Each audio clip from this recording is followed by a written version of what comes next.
Hello, hello. How's everybody doing? The time here is now about 6:45, 6:50 a.m. I've been up since about 5 doing my meditation and doing some yoga and really just working through some things, if you could say, and I just had a couple things on my mind, so I wanted to get on here and share them because I'm trying to get out of this habit of just talking to myself. and I share some really good things with myself, so I figured perhaps I should, pop on here and share it with you all. So, where this came from is that it's Mercury retrograde. And if you're in this spiritual, kind of psychic, crystal loving crowd, it's what everyone is talking about. And I typically ignore Mercury retrograde. It hasn't necessarily really been an issue for me or really bothered me aside from like my computer not working or just having trouble with technology or, that's probably usually been the end of it. And with communication, because they say that that's an issue with it too. Well, first, let me say if you're not familiar with retrograde, I won't go into deep details, but it's a time when the transit and the movement of Mercury, the planet, moves a different way. And if you're into that kind of thing, the effects that it has on the people here on this planet can be that things from the past come back up. A lot of people talk about like their exes come up, old opportunities come up. They'll talk about they'll say things like, don't sign any new deals, don't get into anything new at this time. What else is there? Communication, like if you have anything really pertinent that you need to discuss or like anything that has to do with like careful communication, to be careful because at this time, communication can be tough and can be misconstrued, and it really kind of has a negative connotation with it. But like I said, like I typically just didn't worry about it. And like I said, the most that I've ever dealt with is issues with communication and technology, which I seem to always have.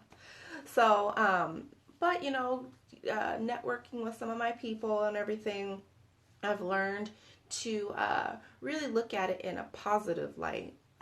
Like if an ex comes back up, or even like an ex job, something old from the past, if it comes back up, then perhaps there's something new that you need to learn from the situation, because we should always be growing, we should always be learning. So if that ex comes back up, perhaps you're a person who has a hard time saying no, communicating no, or whatever it may be that kept coming up, and this is your chance to practice this again.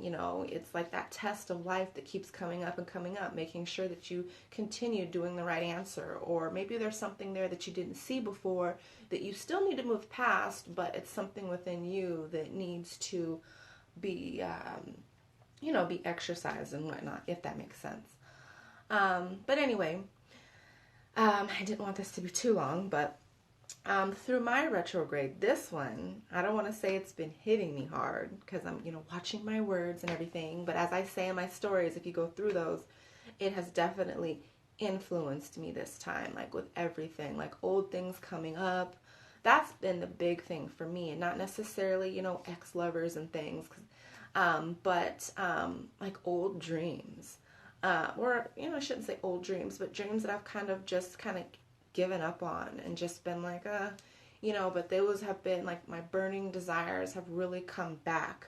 Like it's, I've been feeling my, inner self, my spirit saying like, what about your herbal shop? What about your online store? You have everything here. Like, what about, making the bath bombs? You wanted to make, energy infused, like kind of like, how they do like the Reiki candles, but I wanted to do that with the bath bombs. And like just all these ideas. It's like, this is kind of, why you've been feeling so empty. Like if I could, fill up a bucket of all the things that I wanted to do and all the dreams and hopes I'd have, it would be overflowing, tell you the truth. And so all those things have been coming up for me. Like, what about your yoga? What about building your yoga class? And, what about, doing your readings and getting your course up and going? And, that has been going, pretty good, but not as much as, I saw it in my dreams, So that has been something that has really come up for me in Mercury retrograde. And this light is really bright. So I'm going to turn it down. Woo! I'm like blind. But anyway, so with that said, it's like perhaps, and it's like not going to go away because it's like something for me that like just keeps looping and keeps coming. Like it's something that I really want to do. So, I'm all about like the spiritual growth and healing and all of that. And I feel like that, I'm my first client, if you will. And it's I believe that, healers and whatnot should be able to heal themselves and work on themselves and come share what it is that they've learned. And the biggest thing that was really on my mind through meditation, as I went and I was clearing my mind and just working on, my breath and everything, what came up was self-sabotage. And self-sabotage, it's just like something that I kind of was like, yeah, okay, self-sabotage. And when I've gone to other readers, they've all said that to me. They've been like, a lot of the things that you face, a lot of the things that you go through aren't necessarily other people out to get you, because that's kind of like a trend right now. I need a protection this and I need a protection that, and how do I stop from psychic attack and everything. And the truth is, and I'm learning this through reading the book Think and Grow Rich, more on that later, is that we spend a lot of times trying to convince other people, trying to get them to trust us, trying to get them to like us, trying to get them into us and everything. But it's actually harder to convince yourself. It's actually harder to get out of your own way. It's actually harder to, go inward and to really work on yourself. Like, it's so easy to just point the finger and say, oh, it's this, it's that, oh, it's these people, oh, it's those people, yada, yada, yada. But once you look at yourself and you get out of your own way and you see how you've been blocking yourself, that is where the real work begins. That is where the real challenge begins, is right there. And so no matter what candle you burn, no matter what oil you put on, no matter what crystal, you hold and carry in your bra or in your pocket, if those little seeds of self-sabotage aren't removed from your self-conscious, because that's the next step, is that how do you know if you're self-sabotaging yourself? And this is a question that I kind of ignored and asked and ignored for a long time. And really where self-sabotage is ingrained is in the subconscious. It's one of those things that you hear and you're like, oh, okay, but you don't really take it serious, but it's true. And a couple ways you could know if you have limiting beliefs within your self-sabotage, or within your subconscious, is one, to look at the way you speak to yourself. Like, what are those internal dialogues? Like, what do they look like? Like, when you make a mistake, do you yell at yourself? Do you, do you talk down to yourself? And as far as like the internal dialogue, sometimes it actually makes itself out loud. Like, will you be like, oh, I'm so stupid. Oh, why did I do that? That's dumb. Like, those are, that's evidence of something in your subconscious that is limiting you. So can you imagine when you go to have a new goal, when there's something that's new set in front of you, and the first step to this, being able to attain that goal, is being able to see it and visualize it in your mind. So if you're visualizing it in your mind and that subconscious belief comes in, and it'll be like, oh, you're so stupid. Oh, you'll never be able to do that. Oh, you're busy. You have to work. All those internal dialogues, all those things that happen before you're even able to visualize it. So if you can't visualize it, how can you make that next step? Like, if you're already having that battle within your mind, you can't even make it to the next step.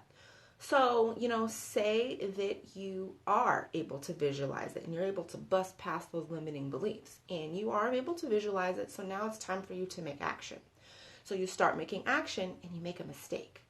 Well, here comes that ugly subconscious. Oh, look at you. You see, you're so dumb. Look at that. You should just stop and give up. And then you stop and give up. So say you're able to make it past that step. And then you go to another step and you bust past those limiting beliefs and, you take the action, and then now it's time for you to get out and, I don't know, network and talk with people. And someone tells you, oh, no, not right now. Then here comes that subconscious belief. See, I told you way back when you were thinking of this stupid crap that you see how it just keeps going, and then it just keeps blocking you, and it keeps stopping you, and it keeps stopping you. And you never really get over it, and eventually you don't stay consistent with it. You let it go. It stops, and you give up on your dream, and you get back to, doing what feels safe, is comfortable with your subconscious, rather it maybe or not. And then you go back to daydreaming, and you kind of get stuck in this loop. And, this is the point where many of us will be like, well, this would have been done had I had this. Or you start, like, that's what I was talking about, where we start blaming people outside of ourselves, blaming situations outside of ourselves, when really all along it was that subconscious that needs to be reprogrammed, that needs to be looked at, that needs to be reprogrammed in a way that it supports you and it helps you rather than deters you and stops you. So, as I'm talking, this whole subject of the subconscious is really quite a big one. Perhaps, I'll probably make some other videos because, like I was saying, it is 6:59 a.m. I might have another alarm go off here soon. Time to get going into the day. Got to get the kids up. Got to get going. But, so yeah, I think I'll have to end it there. So take some time to really look at your self-talk. Look at the way that you talk to yourself. Like, how do you react when you make a mistake? How do you feel when someone tells you no? How do you do with following through on tasks? How do, like, if you want to set a goal, like, set an impossible goal, and how do you feel about that? That's like a really good way of being able to see what is on that subconscious and what it is that's holding you back, okay? And as always, if you need any help with that, if you want some guidance on that, and you want to know more about what's on your subconscious, if you want me to do some exercises with you to get at that and to really, like, put it out on the table so we can look at it, go ahead and shoot me a DM, comment on here, and I would be glad to help you with those subconscious limiting beliefs. Okay, so if you're catching the replay, thank you so much for tuning in. I'm Lady Kendall, and go ahead and like, comment, subscribe, like they all say, and I will catch you later. Bye.